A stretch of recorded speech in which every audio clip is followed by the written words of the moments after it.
Why belly up? This is the game. It's cat and mouse. Smoked a turkey. Yes. He is down. He is freaking down. Said he shot an absolute giant. Fall obsession, baby.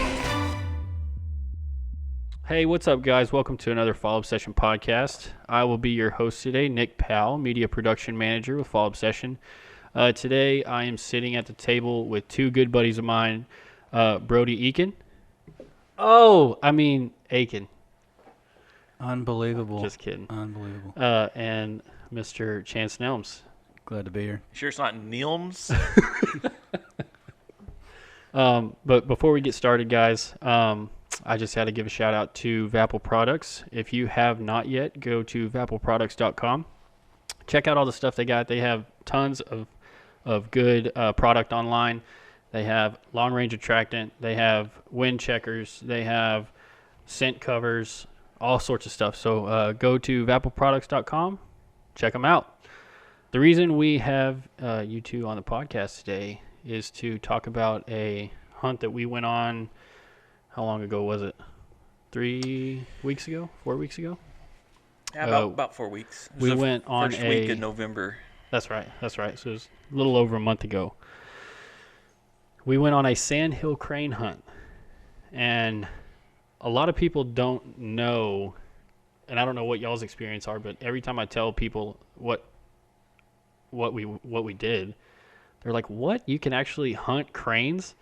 And so the first thing I want to do is kind of get into how y'all heard about crane hunting and how this whole thing kind of came to be.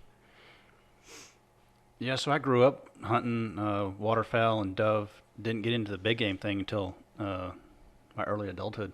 But I remember going with my uncle in Oklahoma when it first opened up there. And I don't remember the year, but I was young, probably 11 or 12, and we hunted all day, and you could only shoot 2 birds back then.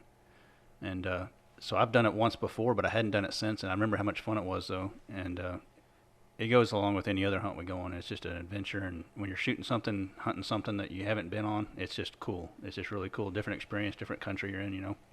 But Brody's the one that kind of set it all up. Yeah. Brody, how'd you first hear about it? So this started roughly a year ago, and Chance had brought up that we should try to go crane hunting there around Vernon where he deer hunts. And so we talked to some guides and some outfitters and stuff and could never really make it happen. Friend of mine from Amarillo, he recommended, he's like, "Hey, give this guy a call. They hunt cranes and stuff." And so ended up being Toby Brolin from Cadillac Creek, and I got a hold of him, and Shout out. it was roughly in December, and he's like, the cranes have kind of cleared out of this country. He said, "We're just doing goose hunting right now.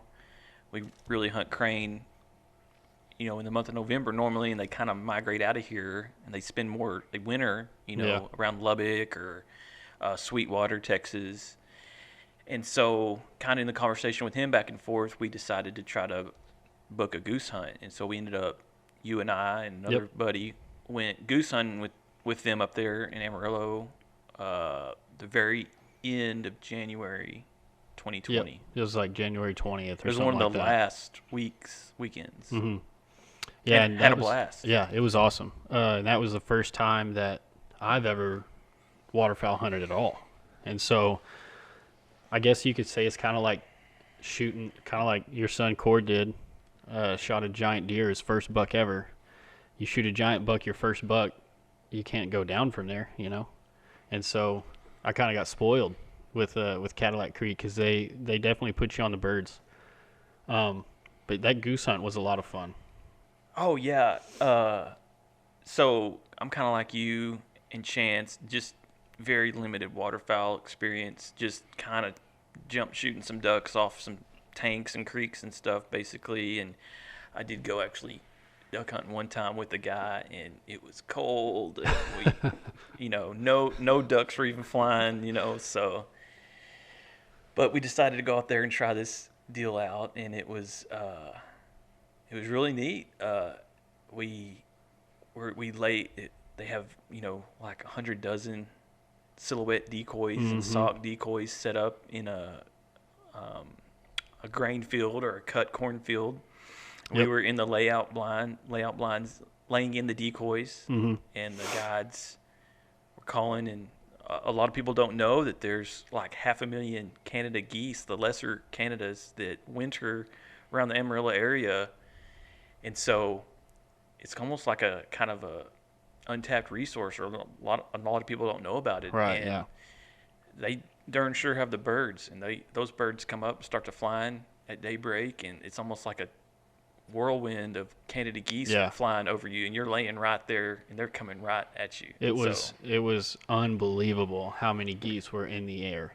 Like, you could just look over the horizon and see them as far as you could see. Oh yeah, waves and waves. We would like be 500,000 geese in the air. Is we'd what be it seemed like. shooting some, and like the next group is in the air, coming like to you 500 still. yards back, and they're still coming. coming. Yeah, it was insane.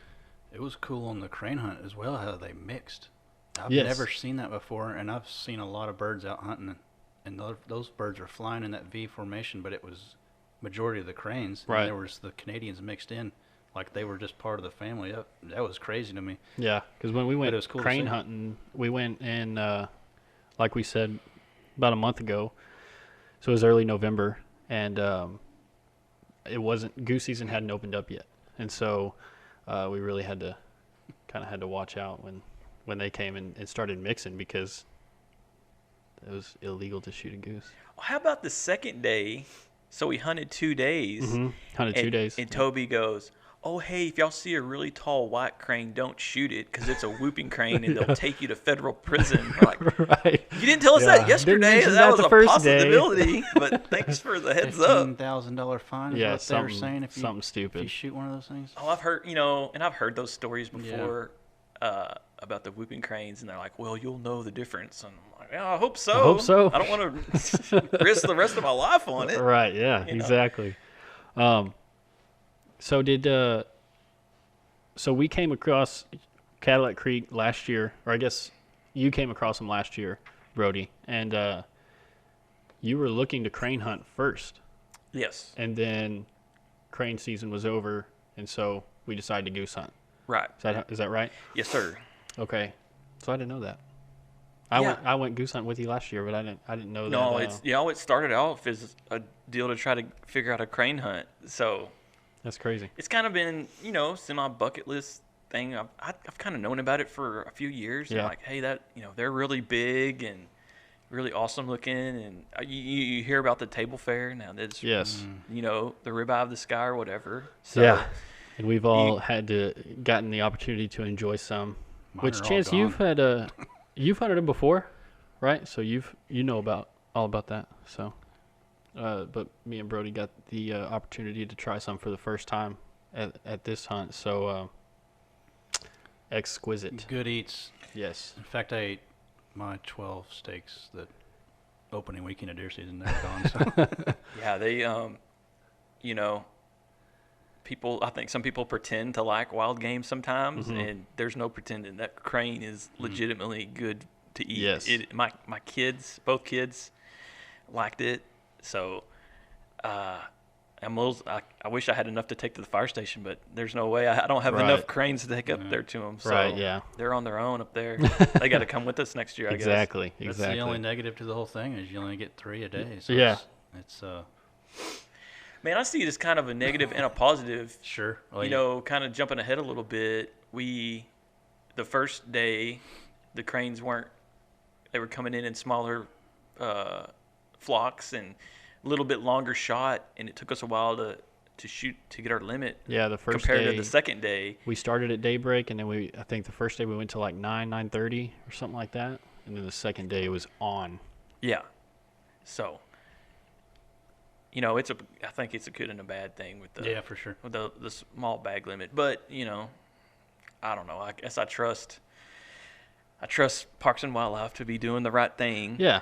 We're Yeah. blessed to even be able to hunt them here, I guess. Absolutely. We had- Some states don't. a lot of states don't Right. let you do it. I We think, talked to go ahead. We talked to one of the guys from work who just came back from a hunt in Wisconsin, and Yes, that's what. I guess the guys up there they were with were mentioning that you can't hunt them at all here. Yeah. So Unfortunately. for them. So I'm kind of curious because you haven't hunted cranes before, but you've hunted with Cadillac before, but you have hunted cranes before, and you hadn't hunted with Cadillac. So I'm curious to hear what each of your expectations were before we went on the hunt. So whoever wants to go first. Yeah, so with you guys already going with them, I had a good expectation of what we were getting into. And, you read and you look online, you watch YouTube stuff on these different outfitters. But, man, not to downplay anything else that I've been with as far as outfitter guys, but, Sure. man, when outfitter's worthy of top shelf, Cadillac Creek definitely is. They made us feel like part of the family, part of the hunting group. And the other thing is they were prepared. We had 16 hunters. I think both days, 16 or 17. And their blinds were top notch. They had everything set up, and these cranes aren't just something that you can just, walk out and just shoot. You gotta be still and trick them. Right, because they're decoys and stuff. But they're pretty sharp. They knew the territory that they had leased, and like I said, the blinds were right, the dogs were right. They took care of their dogs, which is really cool to see. You can go on some of these hunts where the guys don't take care of their hunting companions, their dogs, and they had these guys all safety geared up and top notch, top shelf outfit for sure. Everything really and beyond what I was expecting. Yeah. So, Brody, I know you going into it, you knew how Cadillac Creek worked. You knew they were awesome. But as far as hunting cranes versus geese, what were your expectations? Just to echo what Chance says, I was expecting a good time, and just from talking to those guys before, I knew that they had plenty of country leased and did their scouting and would put you on the birds, but it's still hunting. It's nothing's a guarantee. Right. So, right. But I knew that they were going to put us in a good position to have a good hunt. Mm-hmm. And so, and just the difference between geese and cranes, it takes those cranes forever to come in. When they finally decoy and start coming in, it's like they're gliding. And so the anticipation is just crazy. Yes, I agree. And you're like, you're not trying to peek up over the A-frame, but that's part of the deal. It's awesome to see them just gliding in, and they're like just kind of wavering in the wind, and their long legs are just like dangling. Yeah. And it's just awesome to watch. Just a cool sight to behold. And whereas the geese, they're like bombing in. Yeah. And quick. That if you miss all 3 shots on this round, they're like we were saying earlier, there's another flock half a mile away, right. and they're locked in and they're coming no matter what. And it was so interesting to me, the difference, because like the geese, once they started cupping, and I mean they were coming in, no doubt. You're like, okay, yeah, here we go. They're coming in for sure. Once the cranes started cupping and gliding in, they could see one little thing and then they were out of there. Yeah. And I feel like that first day that happened over and over and over again, where we were like, okay, here they come. And then they were out of there. Mm-hmm. And they never called the shot. I was like, it was really cool to see the difference in how the two birds acted. And as big as they are, you think you're about to just get a close shot, and you're 6.5 foot wingspan. I don't know how big those birds were, 12, 15 pounds on the bigger males. Yeah. Just a massive bird Yeah, coming in. very, very large. Yeah, it was awesome how it kind of worked out. We actually kind of had to work a little harder on the first day. Right. And we knew we were going to be there second day, and the second day it was not even fair how it ended up. So it was kind of cool to kind of have both, what would you call it? Both ends of the spectrum. Yeah. Like, because we had to work hard and take our time and really work the birds, and then the second day it was like all hell broke loose. They rained down. It seemed like, because first day, and I don't know if we've mentioned this already, we went till like 9 or 9:30 in the morning, and the guys were giving us all a hard time because we took so long to kill our limit. But we did kill. We weren't shooting 100% that day either. No, we weren't. Yeah, we had to get warmed up, and I think that's what helped the second day, because we started, I think sunup was like 7, and we went to like 7:20. We were limited out. Yeah. It was insane. Yeah, the 12 gauges were shooting. They were eating good that day. Oh, yeah. We were on point. Oh man, I was fired up. I felt like a world champion shotgun shooter that second day. But they were also a lot closer that second day too. That's true. I Second think morning. they switched up their decoy pattern. Yeah, they did. They had the spread on both sides of us that second day, so it kind of. So our blind was kind of in the middle of the spread, and it wasn't. I don't think it was as big. I think they used less decoys the second day, so the birds were coming in closer. Yep. That was the other cool thing is you go out on these goose hunts and you have, 100 dozen just. It seems like countless decoys and socks and everything else out there to bring these birds and trick them. And these cranes, I don't know what we had, maybe 7 dozen? Maybe, yeah. Eight dozen? Not a first lot day. of ducks, or a lot of deeks rather. And different for sure. I don't know if it'd be interesting to see and learn how, if the bigger spreads actually spook them, if they're a little smarter or what the deal is with that. But those guys had it down. So Yeah, for sure. And I was able to take I took my GoPro with me, had it on the end of my gun, and the first day, and I wish I would have had it on there the second day, but I'll have to post some videos of that first day we got some on our really Facebook. really good pics for you guys too. Yeah, absolutely. Another thing that I thought was really cool was watching that dog work that first day. Yeah, it was amazing. And like you said, Chance, they really took good care of him. I don't know if for those listeners who haven't done any research on crane hunting, those cranes have about, what did you say, 4-inch long beaks? Yeah, at least. And so one of their main defenses is, pecking the eyes out of whatever's attacking them. And so the dogs will wear goggles to protect their eyes for when they go recover these cranes, because as good of a shot you say you are, they're not always dead on the ground. Yeah. So I thought that was really cool watching that dog work. What'd y'all think? He was awesome.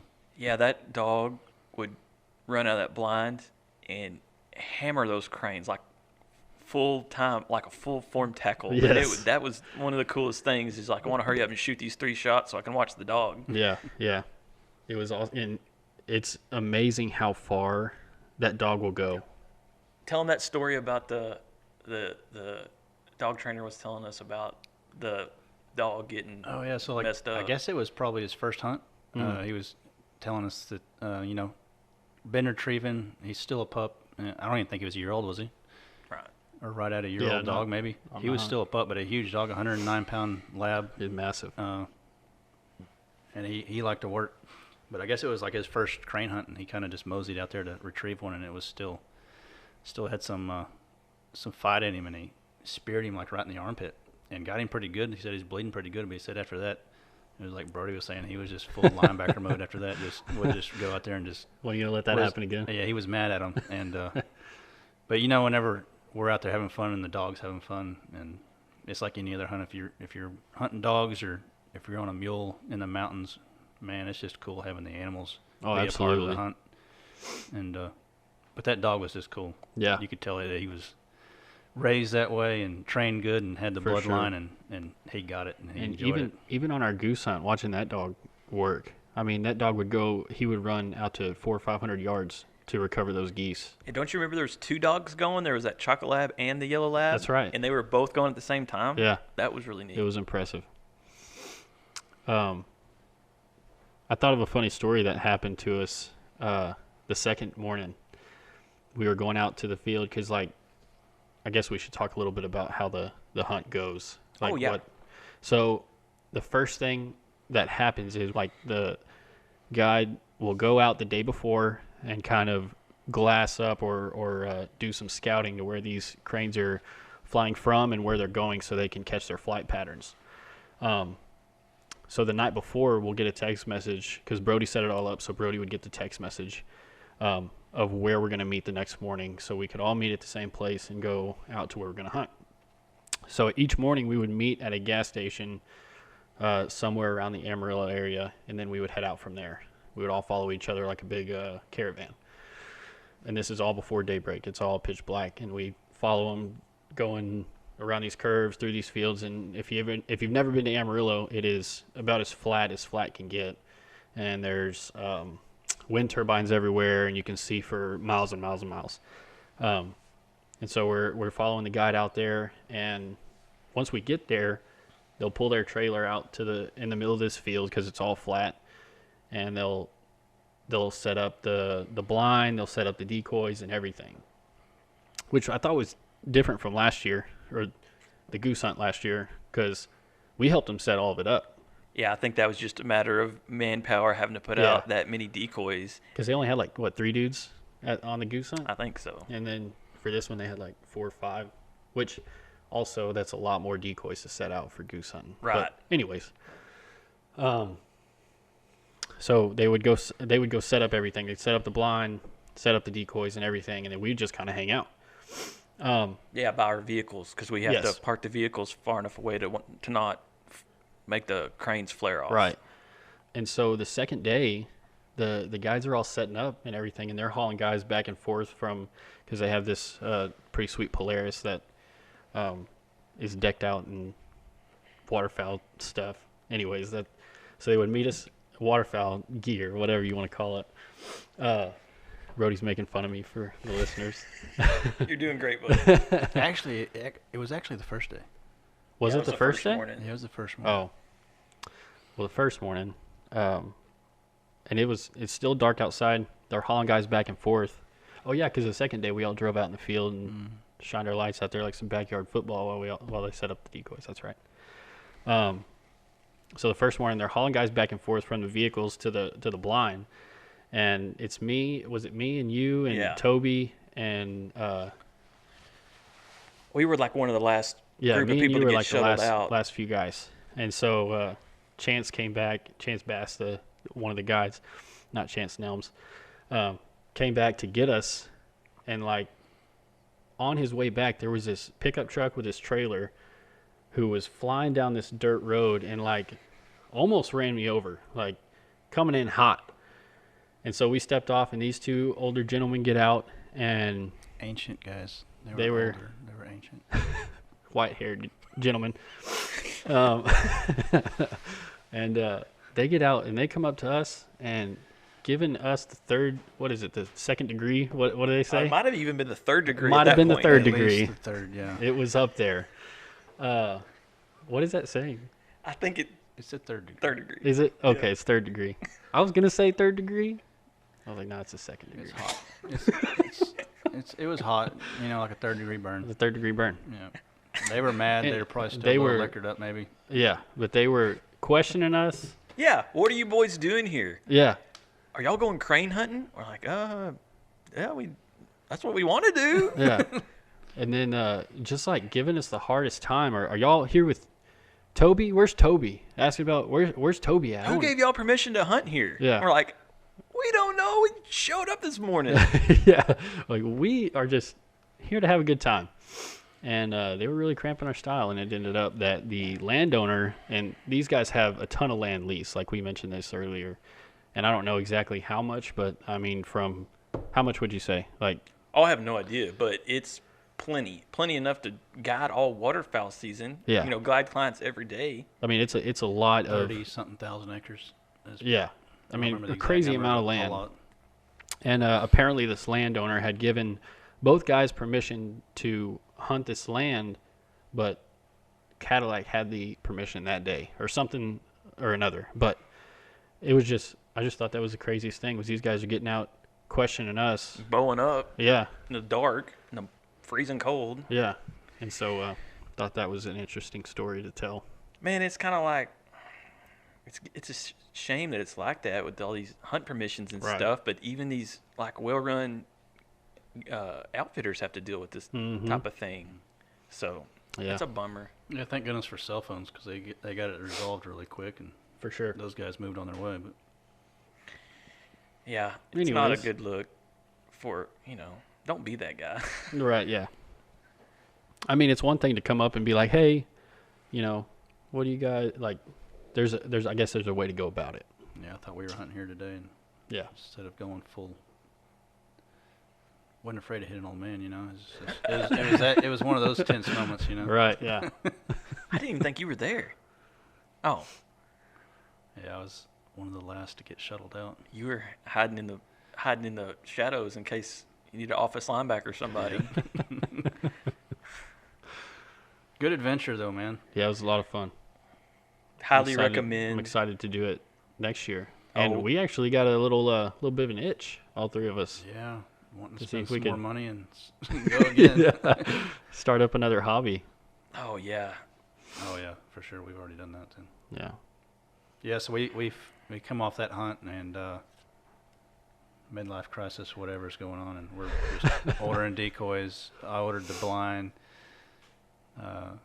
Yeah, because we Nick, you ordered some mallard decoys. yeah. And some, you ordered the blind, Chance. Yeah, you ordered the silhouettes for the Yeah. cranes Yeah, I ordered 5 dozen crane silhouette decoys from and, Dive Bomb. and ordered another dozen mallard floating decoys. And then I ordered some mallard silhouettes and a dozen mallard socks from Dive Bomb. So we're Team Waterfowl now. Team we're Waterfowl. ready, That's right. ready to go. So maybe between the Just, three of us, we can. Need Sam to buy the dogs since Figure it everybody out. else is ponied up. yeah, I agree.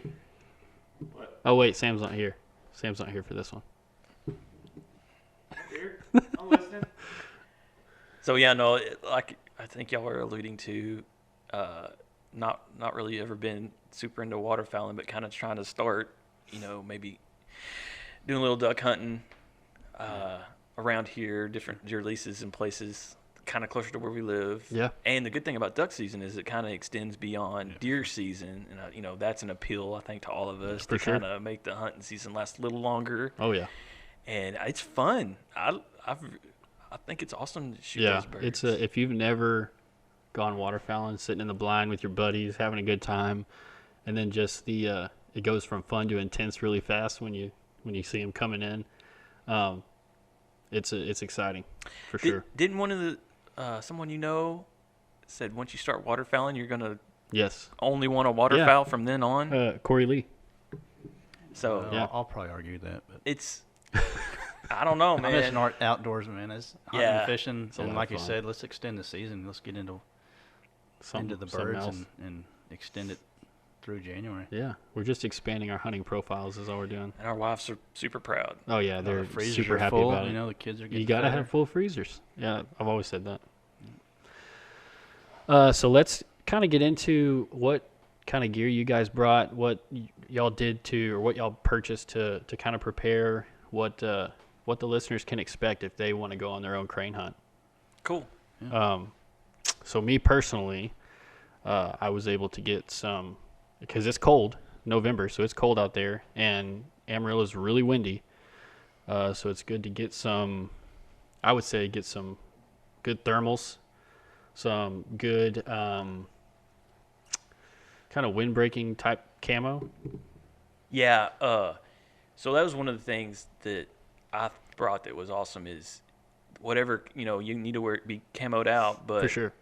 because they're so keen of eyesight, but having that wind blocker style Yeah. outerwear is, man, it's the best because that I don't know about y'all, but I can kind of deal with cold, but that wind just wind is cuts what- me, and yes. it just almost makes me mad. So if you're out there and you're comfortable enough to not have the wind just ripping through your clothes, Yeah. that's a hot tip right there. Yeah, wind definitely blocker. dress warm. Some type of wind blocker camo.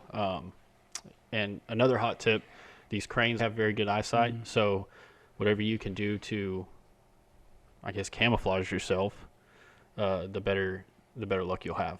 Yeah, we need to. I think we should paint your face next year. You should let me I paint your should. face. I have some face paint at home. Yeah, let me do it. I'll do it. Yeah, they were Maybe even not. talking like just the shininess of the shotgun shells was enough to deter them from coming in. So, Yeah. but quality gear makes the hunt better just because you're comfortable and you're not wet and cold. and Absolutely. just makes everything better. Y'all both broke in a new shotgun Yeah, we- on the hunt. What kind of shotgun? Yeah, do you so hanging out Tell us a little with Brody here, he's always saying, buy once, cry once, and I like that mentality because you I've buy heard the that best before. that you can afford, and it lasts you for years to come. But I don't know, I got maybe I went a little overboard, but Brody's always buying really nice stuff, so I try to keep up with him. But I went out and got That's his middle. That's Brody's middle name. If y'all didn't know, is Overboard. Yep. Brody Overboard Eakin. I got the new Frankie Elite 3.5, and I couldn't be more happy with it. It cycles good, and you can shoot as fast as you can pull the trigger, and it's got a nice new age camo to it, and just a smooth running weapon for sure. It did look good.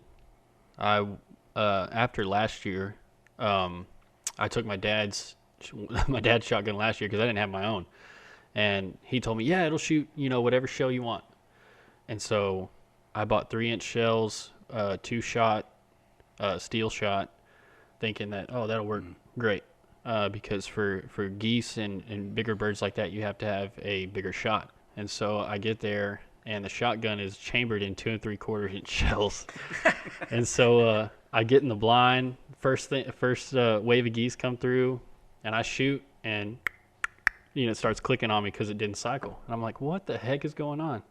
Fortunately, this one of the guys he's sitting 2 seats down on the other side of Brody. He's like, hey, I brought an extra one, and it was, I think he gave me it was a Stoger, and so. After that hunt, I was like, this will never happen to me again. And so I bought a Stoger M3500 in the what kind of camo is it? It's like the wetland camo or something like that. Anyways, and it performed fantastically. Really nice weapons for sure. Yeah. Man, I don't know about y'all. I might be kind of lame, but I think it's awesome to break in a new weapon on a really good animal or a really quality hunt, and I don't know, it's kind of, maybe it's sentimental, but you almost always have that memory. It is. I had a new rifle that I had bought to take out west to hunt, and I had an opportunity to shoot a hog with it for the first thing, and I'm like, I'm not shooting a hog with my new rifle. I'm gonna wait and shoot something good. And so I don't know. Do y'all feel that way? I do. Yeah. I think it's cool because I didn't think about it at the time, but now that you mention it. It is cool. Like the first animal I killed with it was a Sandhill Crane. Sure. And that's an animal that I've wanted to kill for a while, and so it was pretty neat to get out there and get her done. Yeah, just new guns are cool. Do your research on your shells for those 12 gauges too, man. Because for sure, between that and your chokes, there's so many options. And then there's tungsten, there's steel plated, all that stuff flies different. So do your research on what bird you're going after. Absolutely. Get the right stuff, right choke, and be sure to pick an outfitter that knows what they're talking about too. Yeah, Cadillac wanted us to have steel shot, but we didn't have to have steel shot in Texas for hunting the cranes. Yeah. But we did, just to be safe and follow their guidelines. But then there's those extra tags that we had to get as well, which for sure wasn't a big deal, especially with the new app with Parks and Wildlife. Yeah. So if you buy if you want to hunt Sandhill Cranes, you have to have a Sandhill Crane hunting permit, and it doesn't cost anything when you buy your license in Texas, but you do have to have it on there, and then you also have to buy your federal waterfowl stamp, which is I think it's $25. Is it 25? Yeah, that and the good thing right. about those is, even if you're on the fence about if you're going to do any waterfowling this year, if you go ahead and spend that $25 when you buy your license, no matter where you are in the United States, that money goes to conservation, you know. So I always it's kind of like a donation. I think it's a good thing to do, even if you don't plan on doing any waterfowling. I agree. It's a cool stamp too. I know when my grandfather, whenever growing up, that's all we did was waterfowl. We didn't do any big game. And when he passed away, my cousin got all his stamps. He had it. Oh, he kept them. Oh, really? That's cool. I think it was like 50, 60 years of stamps. It's really cool. That is cool. I didn't even think about to keep mine. I never have. But I didn't grow up waterfowl hunting like that, and so the first time getting a waterfowl stamp was like last year, I think, because we were planning on going goose hunting, and so that was it. But if you guys don't have anything else, we'll go ahead and wrap her up. Well, thank you guys for listening. Thank you two for jumping on the podcast. Chance, thanks for hosting us in this awesome man cave of yours.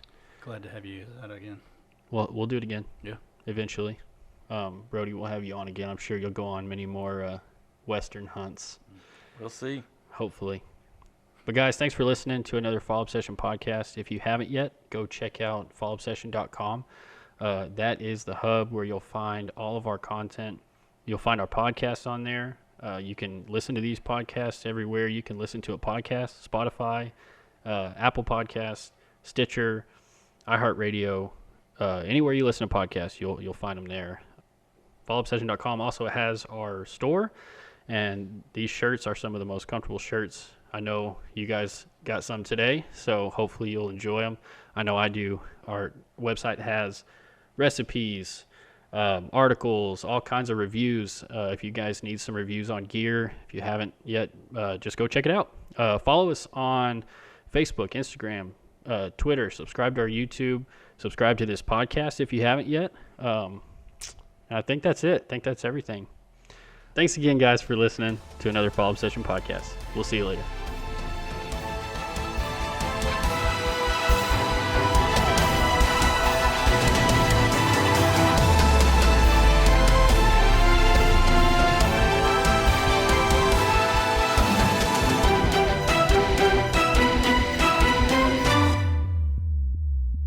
See it, want it, buy it, own it. Shout out to Little Flip.